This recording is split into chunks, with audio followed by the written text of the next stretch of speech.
Okay, I'm back. Let's talk about Secrets of a Playboy, episode 8 and 9. I seriously didn't think it could get any worse. I knew that there was sexual assault going on there, obviously. I believed all of the women that came out against Cosby. I don't think I just realized how bad it was.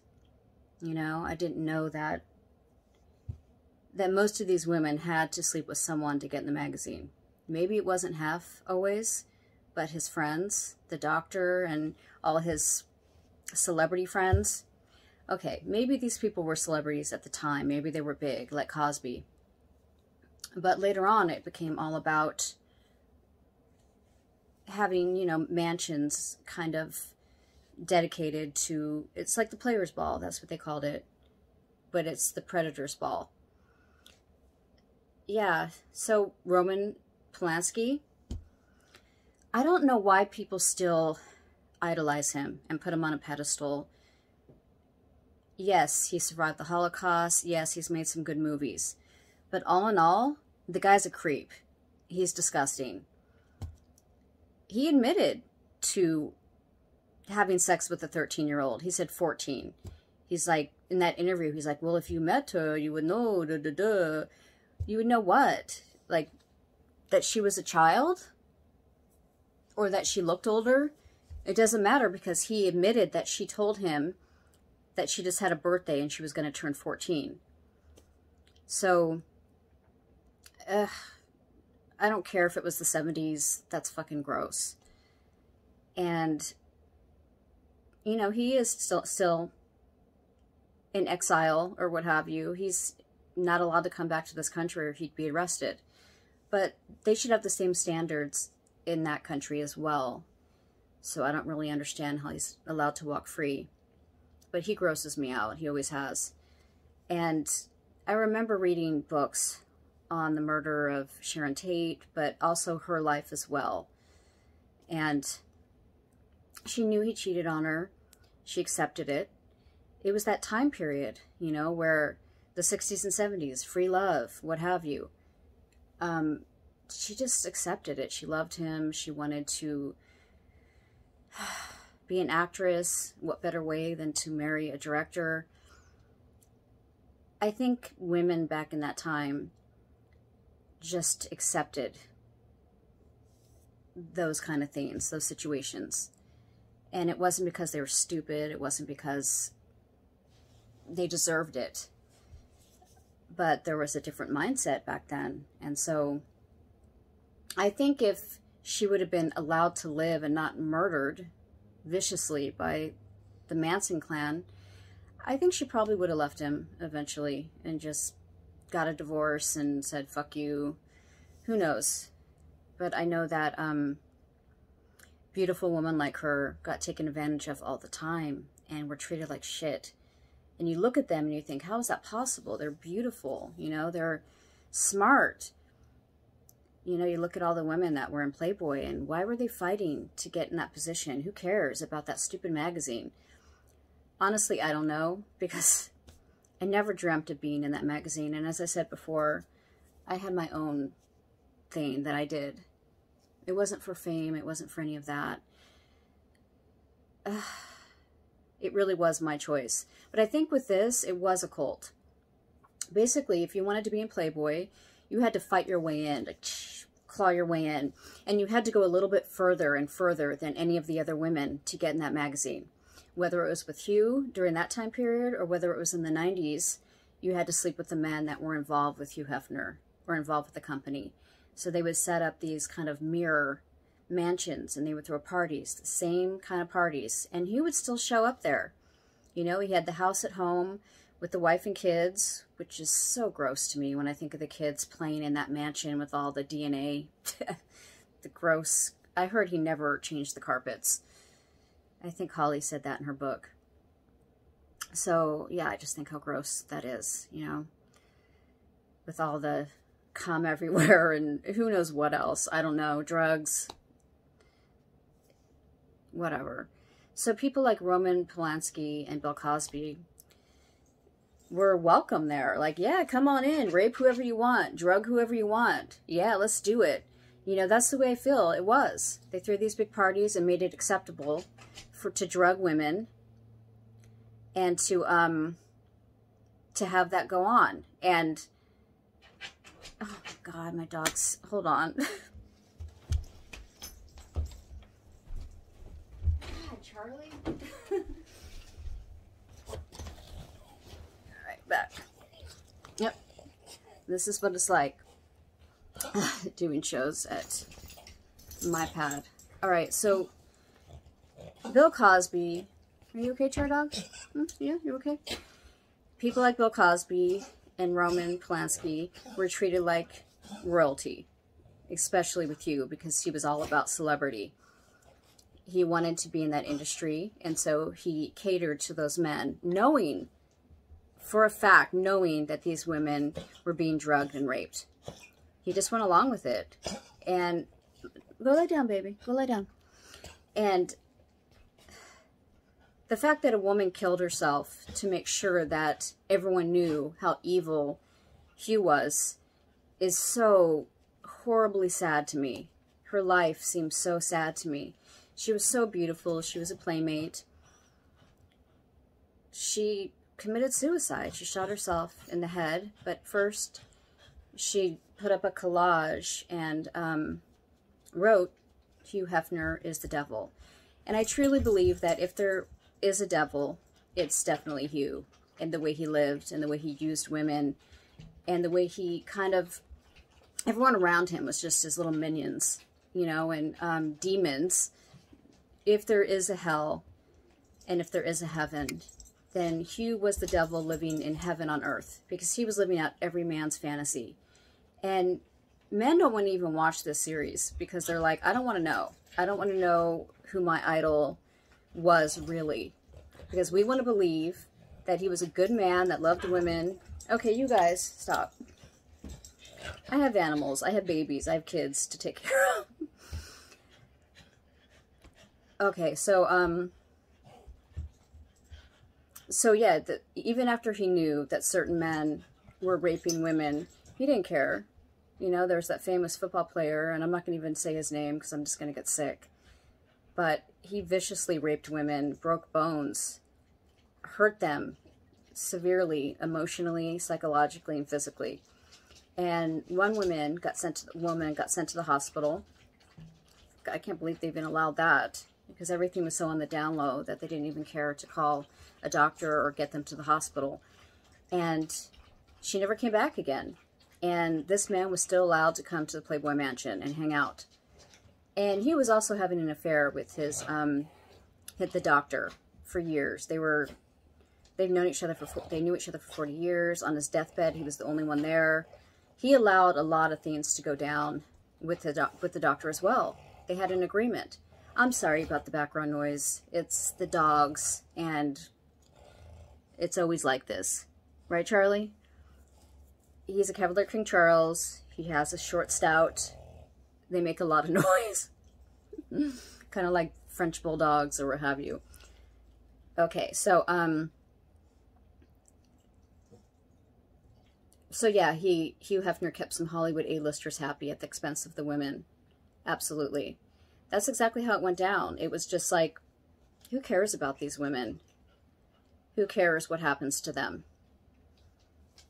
I get mine. You know, and you know what really makes me sad, even more so, is that these women would sleep with not only Hugh, but all of his friends, thinking that they were going to be in the magazine.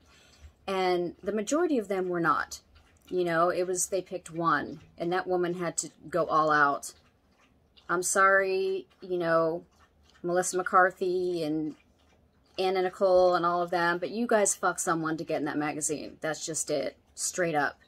And Anna definitely went to those parties, and she was used. She had a really fucked up life from the beginning. So then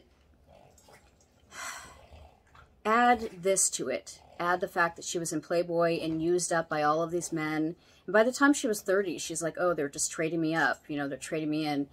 So she had to sleep with people and get what, you know, to get what she wanted. And no wonder she was drinking and doing drugs and, you know, ended up being, well, her death, I feel like, was almost justified just because she was so deeply depressed about her son being murdered by, I think he was murdered. I really do. I think that, I don't know what that fake lawyer or whoever he was that was into her gave to him. He was already taking anti-anxiety medication just to even get there, to get on a plane. He had severe anxiety attacks, and I totally get that because I feel the same way. I have the same issues. But, you know, that lawyer friend of hers that was pretending to be the dad, the baby daddy, even though, you know, he knew it wasn't, you know, he knew it wasn't his kid. And they were in the Bahamas. Were they in the Bahamas or Jamaica? I think it was the Bahamas. This was so long ago. Okay, so, yeah, I mean, that poor kid, you know, he was already so fucked up, and he wanted to be there to see his baby sister be born, and he was overdosed. So there's a lot of really tragic stories related to the Playmates. So many of them had, I mean, somebody just killed themselves. One of them just killed themselves. She was 33 years old. It was, I think, 2020. A lot of them have issues, and it's because they go into it, it's a cult, let's face it. They go into it thinking, I'm going to get in this magazine, I'm going to get fame, I'm going to get glory. Go lie down, baby. Go lie down, Charlie. I can't help it. Go lie down, baby. It's okay. Go lie down. Yeah, I love you, Charlie. Go lie down. You're not coming up here. No, no, not coming up. He knows I'm doing, every time I do this, this is when he does this. He knows exactly when I'm, like, filming.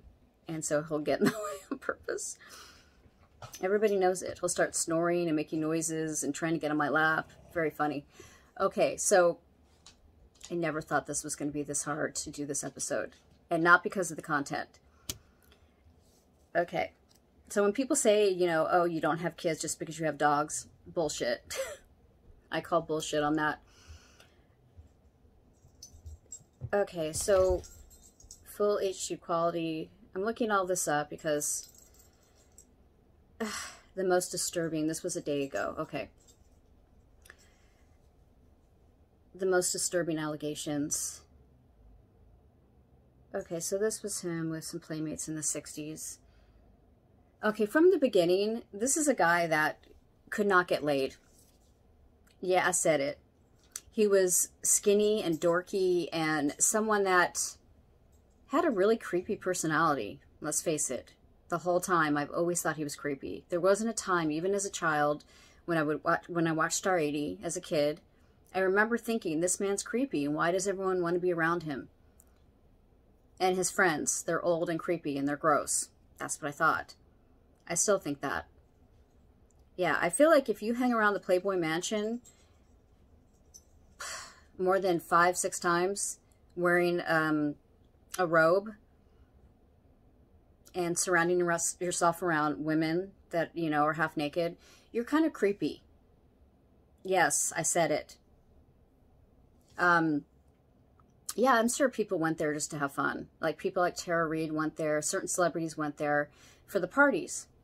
But when you go beyond that and you're going to like movie night, and, you know, he wanted to hang around people that either used to be famous or were famous. The people that were famous stopped going there. They were like, I don't want to be seen there. That's embarrassing. And I think they knew that these women were completely being taken advantage of, and they would do anything. Most of those women were drugged or doing drugs, and they were just so out of it. And, you know, people like Corey Feldman would go there, and he said, oh, I didn't mess with the girls there. Yeah, because they wouldn't mess with you, and you would lose your friendship or whatever that was with Hugh. Let's be real. He had people around, and he would cater to people like that because they used to be famous. Women knew them from their childhood. That's sad when you have to, like, hang around all these really young women to make yourself feel better. That's how the men that went there were. You know, especially the inner circle of Hugh. They were all people that probably in real life before then could not get laid. And so secretively they hated women, I think. And I think a lot of other people do too. And so they wanted to degrade them and take their light, you know, destroy their soul. And they did that with many of them. Whether it was suicide, drug addiction, one woman had lost her teeth, one woman got AIDS, or they ended up in bad situations, bad relationships, like Anna Nicole, Pamela Anderson. I mean, her life did not turn out well. McCarthy is the only one that I could say probably didn't go that route. You know, her life seemed to be going pretty well. But I know she fucked somebody. I know she did. I'm just saying. I don't know for a fact, like Bill Maher says, but I know. And it's because she's pretty, but there was many people, many women that were way prettier than her that wanted to get in that magazine. And she definitely went to those parties. But the thing about her is that she did good with her life after the fact. I don't know whether it was her family, the people that she associated with. But yeah, she was on MTV. I think either during or after that, just like Pamela Anderson, she was on like Baywatch. But yeah, she had done work. She was acting on the side. And, you know, it wasn't brilliant work or what have you, but at least she kind of got away and was doing that too. She made good of being a playmate. And so that was the 90s. That was during that time period where people were getting famous and getting acting jobs because of Playboy. Or in spite of Playboy, I don't know. But I do know that the people that hung out there were wanting to be around these women. They wanted free sex. These women were putting out for free, straight up.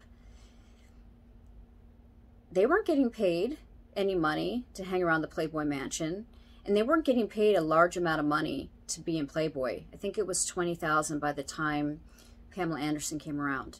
So they'd only upped it maybe $5,000. And the girl that grew up there, the woman that grew up there, saw everything, thought she was so cool because she was in the inner circle, and she was one of the only women in that inner circle. And I totally get why she thought that. I get why she shut her mouth and didn't say anything. And I feel badly for her because she feels so much guilt now. But her dad was like best friends with you. And she grew up around that, you know. It's a learned behavior. She didn't know. I mean, she was just a kid. I don't know what her mom was thinking, you know, but she was thinking, well, my dad's a doctor, you know, so he's like legit. And this is a legit magazine. And so I don't know, you know, when you're growing up like that, what are you supposed to think? And so she was a witness to so much that went on, and I believe every word she says.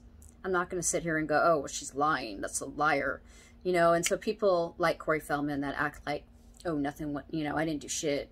Bitch, please. You were there every single, like 3 times a week, more. And you took the women from there, and then you went on to degrade and use them as well. You know, from the wife swap episode, you see that he did the same freaking thing to them. He acted like, I took women that were, you know, didn't have homes and wanted to be in the business, and I can't do his voice, that deep, scratchy voice. Yeah, so you take women like that, and then you treat them pretty much worse, because at least they thought they were going to get in a magazine. You know, but they were kind of the rejects from the Playboy Mansion. Because if you look at the pictures, you'll see that a lot of those women were at the Playboy Mansion, and then they went on to be at, like, the Feld Mansion, or whatever it was called, where he set up the same type of situation. But he would charge men $500, and witnesses say that these women did whatever they wanted to these women. He was pimping out women. And then he gave some of them instruments, and some of them had instruments and were very talented musicians. And then he would degrade them and treat them like shit and wouldn't pay them. And drugs were rampant and orgies. And what's different? He was pretending to be you. Yeah, he just renamed them angels. And if you watch that wife swap episode, they had to sign contracts. He pretty much owned them. And he would act like he would get them work, but he was just pimping them out straight up. Even his wife. I mean, I don't know what went on there. And I don't know how his wife got in Playboy either. Sorry, but compared to all of the women that were there, you wouldn't have gotten in that magazine if it wasn't for Corey and if it wasn't for some type of sex party. Because Corey still does that, I hear. I don't know. But that was the lifestyle. And that's the lifestyle that he wants to lead. So who knows what went on at Corey's, but I do know there was a lot of witnesses that came forward and saying that it was some dirty shit. And so when I'm watching this episode, when I'm watching these episodes, episode 8 and 9, I think there's more to come.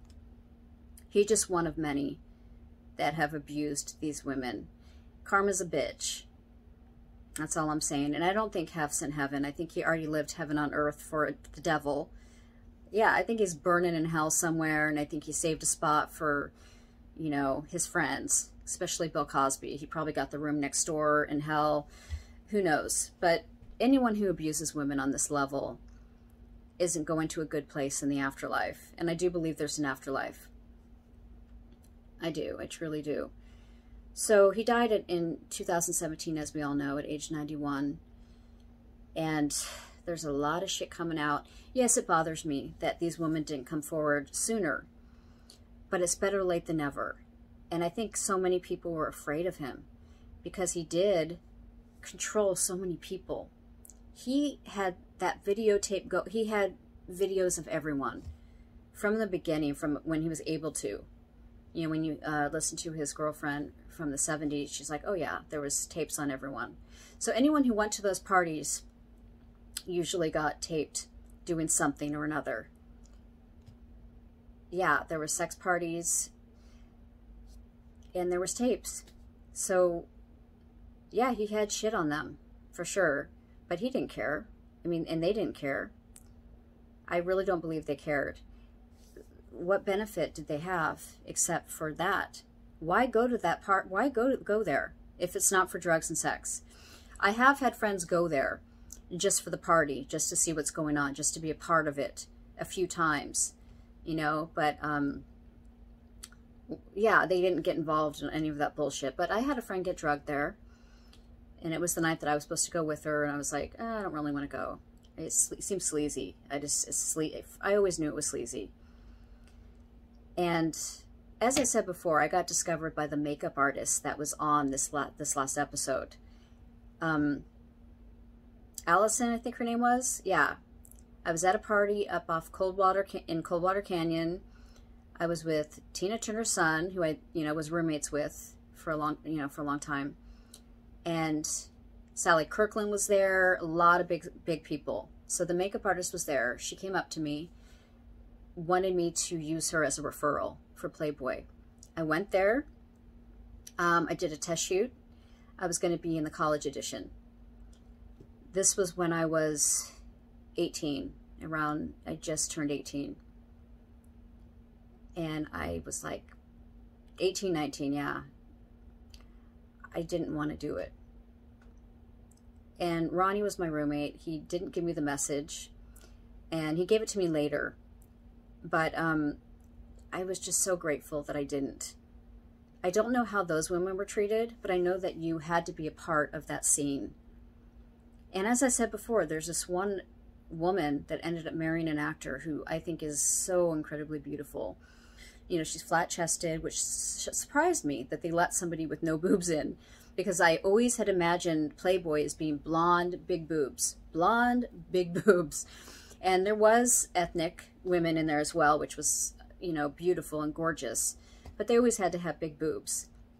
So if you're a flat-chested girl that's in that magazine, you did something. And if you're hanging around those parties and all of that, you did something. I'm just saying. There's no fucking way. So I kind of knew. The makeup artist became really friendly with me. She wanted me to come to the manse, but it wasn't that mansion. This was during a time period when Hugh had taken a break because he got married and had kids, as I said. And so I probably would have had to do something. I don't know. I got invited twice to the mansion, but from her, the makeup artist, the old makeup artist, whatever, and then a friend of mine that got drugged that night that she went. And I had already been raped by that point twice in my life, and sexually assaulted, like without being raped, but whatever. Kind of like what Rose McGowan went through with Harvey, who, yeah, he's my cousin. He's a relative. I don't even want to go there. He disgusts me so much. And I think that's why this disgusts me even more so, you know, because I know the fact that I know someone like that, who I don't know how he got that way. I really don't. My mom's side of the family, the Weinsteins, I don't know. But I know that my mom didn't want to have anything to do with him. When I was getting in the business, the subject was broached, you know, let's contact Harvey. And my mom was like, fuck that. And there you go. She must have known something. But I did see him out. One time he hit on me, his own cousin. And yeah, it was, I think it was an after party for the Academy Awards. Yeah. And it was at this hotel, and he was all drunk, and I just got through seeing him doing this, you know, between someone's tits. You know, this big-titted blonde woman who did not look happy, by the way. She's like, you know, like frozen. Like she didn't even know what to do. She just had that look on her face like, really? Is this what I have to do to get in this business? He comes up to me all drunk. Hey, all wasted. And I'm like, he puts his arm on me, and I'm like, Harvey, hello? Hi, I'm your cousin. You know, like, your uncle, yeah, I don't even want to say his name. So, these men don't know boundaries. Whether it's a Harvey Weinstein, whether it's an Epstein, whoever it is, Corey, they don't have any boundaries. And it doesn't matter if you have been abused yourself. That's no excuse. There's many of us that have been abused. I talked about my abuse, I think, the last episode. You don't go and abuse others, especially if you've been abused. You know better. You know how it feels. So, it makes me doubt, especially when you're a consistent liar about it, it makes me doubt everything that you've been through. It's like, you probably hadn't been through anything at all. Maybe you were old enough to know that you wanted to be in a gay type of relationship. Teenagers today are getting sex changes, and they identify as a woman or a man, and they know who they are at that age, but they also know if they're gay. I grew up with a lot of gay friends. They didn't turn around and call that person a pedophile. You know what I mean? So I'm starting to doubt a lot of things about a lot of people. But this, I don't doubt. And people that don't know, Marilyn Monroe did not pose for Playboy. He bought the pictures of her that were nude when he was 27 years old for $500. Marilyn was not a playmate. I don't even think that existed yet. He knew someone that took photos of her when she was in need at one point in her life, and he bought them, put them in the magazine, because he knew they would sell. Who doesn't want to see Marilyn Monroe naked? Every man in the world was like, I want to see her naked. So he just sold out. Without those pictures, I don't think he would have been as big as he was or had as much power as he did. But Marilyn had no control, because when you sign contracts like that, you sign away your life, your likeness. That's it. There's no going back from that. And I'm someone who knows that because I signed a contract as well at 18. I went with a different magazine, and it was the same type of situation where it was not raunchy. There was no spreading open of things, you know, or there was no spreading open. Yeah, there was bush, you know, but there was no spreading open. So, or inserting. It was classy. It was considered classy. It was art. And I do believe that Playboy used to be very artistic. And it always kind of was on some level. You know, it was never full raunch, you know. like Hustler or something like that. It was never like that. So I'll give them credit for that. But what they had to do to get there is disgusting. And once you're a part of that family, the Playboy family, you're in a cult, and you're expected to go to these parties, especially if you get in the magazine. You have to go to those parties. You have to do whatever the fuck they want you to do. And they own you. They own you, and that's it. And so the women that spoke out were just like, the one woman that grew up in that environment had said that she saw a woman die there, overdose. And they took away her lifeless body, and she was never seen again. And her father had come looking for her. And she had to go along with it and say, I don't know what happened to her. I've never seen her. He showed her a picture, and I'm just thinking, I hope now he has closure. I hope she contacted him at some point and let him have closure. Because that poor man looking for his daughter, this is why I don't have kids. Just thinking about what I went through as a child, being sexually molested at a very, very young age, under the age of 5. You know, if you see the picture of me touching myself and then crossing the legs of my doll, my Raggedy Ann doll, to make sure nobody got to her, you know, you don't want that. I was terrified to have kids because I was thinking, what if I have a little girl or a little boy? What if I have a child that gets molested? How do I protect them from this evil world? You know, after I've been raped and sexually assaulted. And especially people in that business think that they're entitled to that, and they get away with it. They all have. Even Cosby, he got out. He's just walking free. And the only way that I get through every day is thinking, you know what? There is a hell, and they're going there. I can't sit here and go, oh, okay, there's not, and they're just going to get off scot-free because they have in this world. I think that there is punishment to be had eventually, you know, if you do that. Especially if you manipulate, lie, cheat. If you're just a scumbag like Corey, I'm sorry. Yes, I'm bringing his name up. I think he's disgusting. He throws people under the bus. He lies, he cheats, he manipulates, he steals to get what he wants. And he definitely was a part of that scene. So if you're supporting someone like him, what does that make you? It definitely doesn't make you a good person. And it definitely doesn't make you someone that should be criticizing someone like you or talking about this documentary if you can't see the correlation between Corey and him. It's sad to me. It's just sad. And you're not the person I thought you were. You know what I mean? So,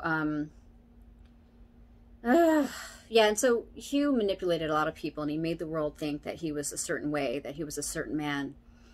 And he championed abortion and LGBTQ rights and gave platform to notable black writers and all of that. But I think that was also a manipulation. He wanted these people to get him more exposure. He used them, just like he used everyone. He wanted to come off a certain way to cover up what he was really fucking doing. That's what's up. And so I don't believe he actually gave any thought to this. Really, I think it was innate. He's like, oh, okay, well, I'm just going to make myself out to be this champion for women. This, so people would trust him. So women would want to go there thinking, he loves us, he cares about us. Yeah, Manson said the same shit. You know, Manson, you know, except murder is a completely different level, obviously. Those women were drugged. They would do anything he wanted. But there is a difference because murder's involved. But there's women that committed suicide over this. So people's lives were taken. Whether it was drug overdose, whether it was suicide, whether it was them never being the same again ever. Their souls completely being destroyed. Their light distinguished. Isn't that a form of murder? I don't know. I'm thinking it is. So this isn't the first time we've heard about his toxic environment. And so for fake celebrities or ex-celebrities to kind of justify the behavior and act like it's different and they didn't know is bullshit. This has been, rumors like this have been going on for a long time, but also there has been stories about it as far back as the 70s of women talking about it and getting shut down. People wouldn't listen to them. And so I don't want to hear like, oh, I didn't know. No, fuck you. You knew it all. You knew it all. Because playmates, bunny mothers, associates, they all provide a disturbing new insight now, but they have in the past as well. This isn't the first time. I'm so glad they're doing it now, though. I'm so glad we could just finally know exactly what happened. Their voices aren't being distinguished anymore. Oh yeah, somebody, Holly Madison said, she's brave. Like I never watched that show, The Girls Next Door. I thought it was gross. Just the thought of them, those women having to sleep with this old man. And it was acceptable and on TV and everybody was like, oh, The Girls Next Door. Yeah, they made it seem kind of light and like a comedy. But the truth is, when you really look at it, just turn it to black and white. And you see that these three women were sleeping with this old man and living in his house. And he was treating them like his children. Here's your allowance and here's this. And, you know, like, it's really gross when you really think about it. And she called it cult-like. But for her to do that while he was still alive is amazing to me. Because every other woman was terrified. They're like, I'm not going to talk about it. They waited till after he was dead. But she was drawn in by the promise of, like, a family. Yeah, just like Corey said, we're their family. You know, we bring these women in and we take care of them. We give them a place to live. We give them food, you know. But he was exploiting them. He put them in bunny outfits and, you know, I mean, angel outfits and exploited them. So how is that any different? It's the same fucking thing. I'm sorry. Yeah, okay, she said that everyone who came to the mansion was photographed and videotaped without their consent. Boom, that's it.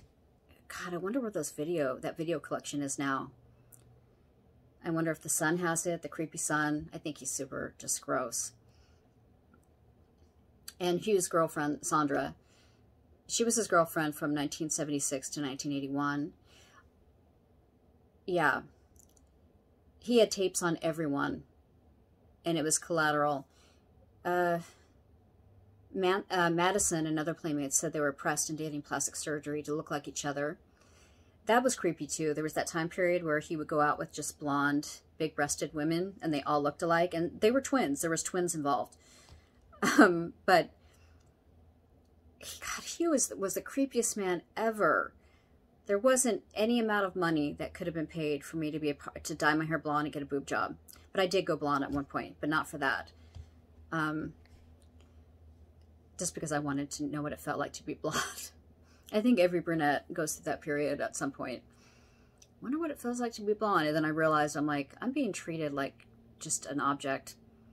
And I know what that feels like as well. When you've been abused when you're younger, and then you are objectified throughout your life, I think you think that's normal. And you forget what it feels like to have respect for men.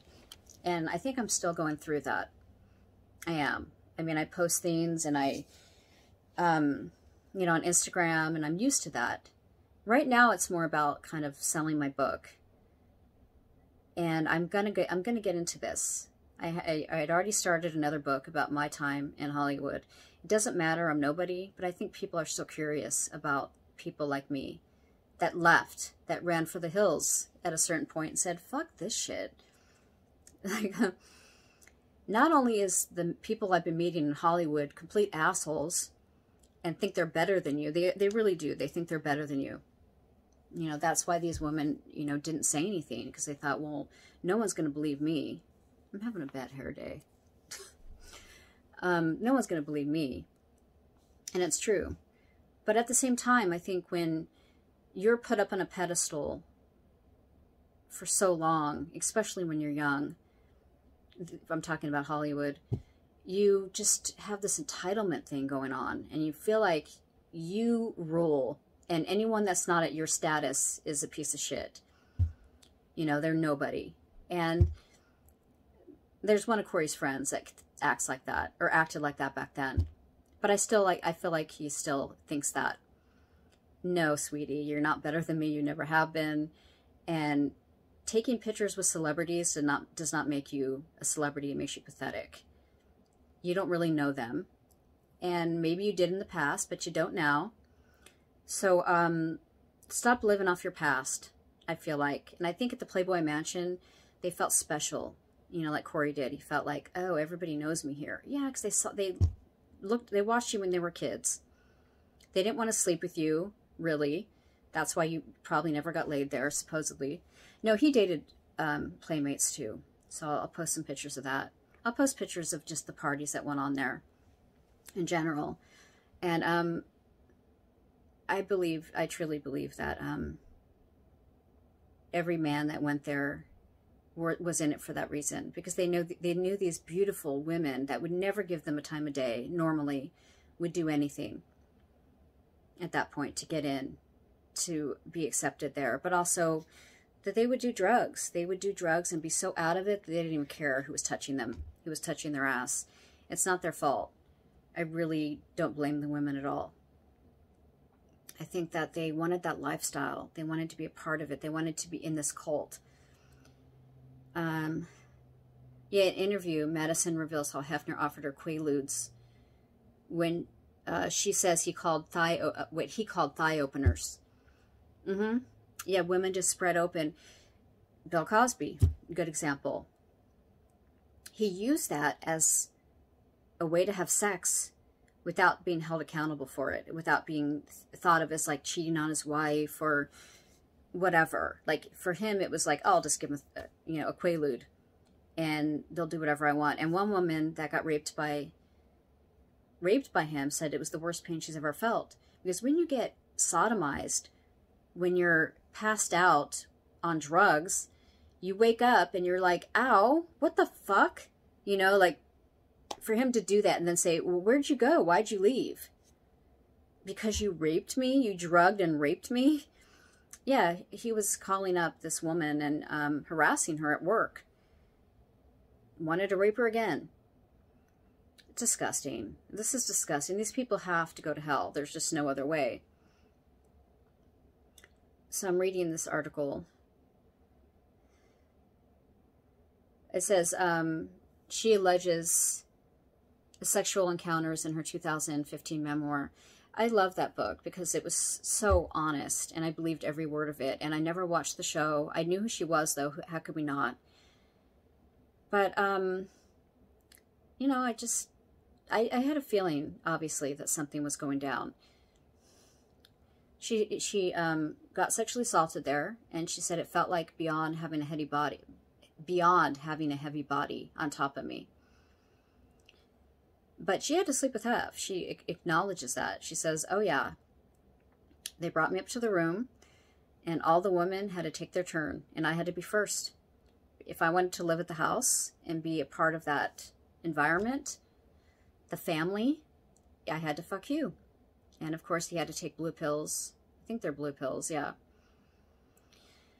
Okay, so it goes on, and every episode, I'm like more disgusted. So there's going to be other episodes. God, I've been going on for 43 minutes, just going on and on. I'm sorry. I'm just really sad. I'm sad that all of these men kind of got away with it. And just now it's coming out, but these women are tormented. They're never going to get over it. It kills you. It kills your soul. And so for someone like Corey, who was there as well, to kind of do the same thing to these women, it's unacceptable. It really is. How could you call yourself a good person? How could you not apologize? How could you not own your shit? How could you not sit there and go, you know what? I did do this. It wasn't scripted. They got me down, and I was in a bad place mentally. You just own it. Own your shit. Acknowledge what you did. Admit to your wrongdoings, and then move past it, because I think the world would embrace you. People like that, when you own it, like Charlie Sheen owned his shit. I don't give a shit if you threw him under the bus. What you said about him never happened. We all know for a fact that Haim was honest. He would have owned it. So it bothers me to no end that Corey won't. He won't just say, you know what, I did some really bad things. I'm not that person anymore. I don't know. But to throw people under the bus like that, I mean, when the whole Heidi Fleiss thing came out, Sheen was the first person that said, oh, I'm in the book. Yeah, I spent millions of dollars with these women. He owned a lot of things, and so he would have owned this as well. It's just the way he is. There's honest people, and then there's dishonest people. There's horrible people like that take advantage of the situation, take advantage, see something going on, knowing it's bad, but doing it anyways, and having it done to them supposedly, and then doing it anyways. It's not okay. None of these women deserved it. None of them. It didn't matter. They were young. They only liked the young girls, if you noticed. It was all really, really young. 18, 19, 20. The younger, the better. Just like Polanski, how he was like, he knew she was like, even if she just had her birthday and she turned 14, she was 14. She was a child. You know, it's still not okay. Yeah. So, yeah, there's so much here. It's just so much to take in. So I'll probably do another episode. I'm calling out just what I saw. Just what I saw there. The fact that people knew and they did nothing. And the truth is, maybe they couldn't. Maybe because there was a videotape of them. But who cares? These men obviously were seen living that lifestyle. So why would they care? Just more attention for them. You know, if there's a sex tape out there, so what? The only thing they would have to be embarrassed about is maybe a small dick. But other than that, if you're going to be seen at the Playboy Mansion around all of these women that are pretty much, you know, half naked, why would you care? The nude body is a beautiful thing, and I think women wanted to be kind of free with that. Like, look at me, you know, look at my beautiful breasts, look at my body. It's a really freeing thing for a woman to do. And in other countries, it's totally acceptable.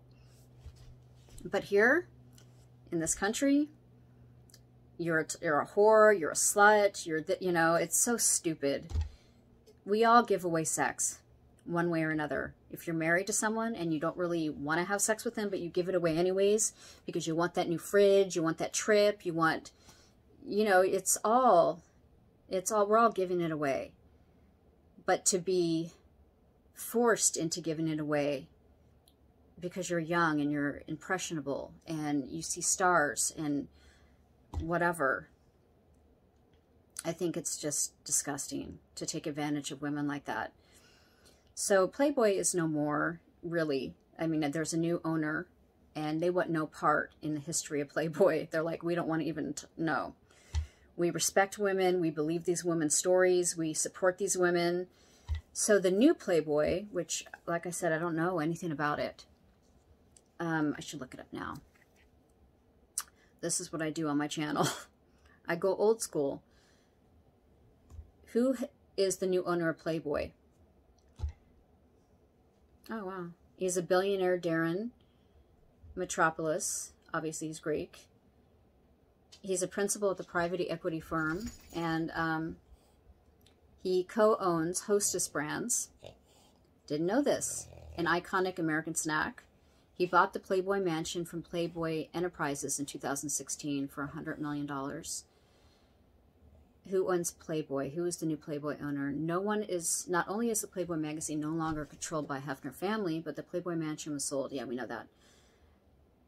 So for some reason, they're not saying like who the new owner of Playboy is. They say the new owner of Playboy Mansion. They're going to have to burn that down and just start all over again. Yeah, they keep talking about this guy, but I'll have to show some pictures of him. But yeah, I have a little light, finally. I'm doing it the right way. I'm not just holding the camera. All right, everyone. So that's my me rating episode 8 and 9, but also making some observations and pointing out certain people that act like they're these beautiful souls, enlightened and good people, God-fearing, but they're these horrible devils, you know? It's sad. And the fact that I was ever friends with people like this, or what have you, it just makes me sad, because I know that I was not in the best place either. I was naive and young, and I put people on a pedestal like everyone does, but I don't anymore. And I think that we have to stop doing that in society. We have to stop putting certain people on a pedestal and thinking they could do no wrong. And the truth is, they could do plenty wrong, and we've seen that. All right, peace out for now.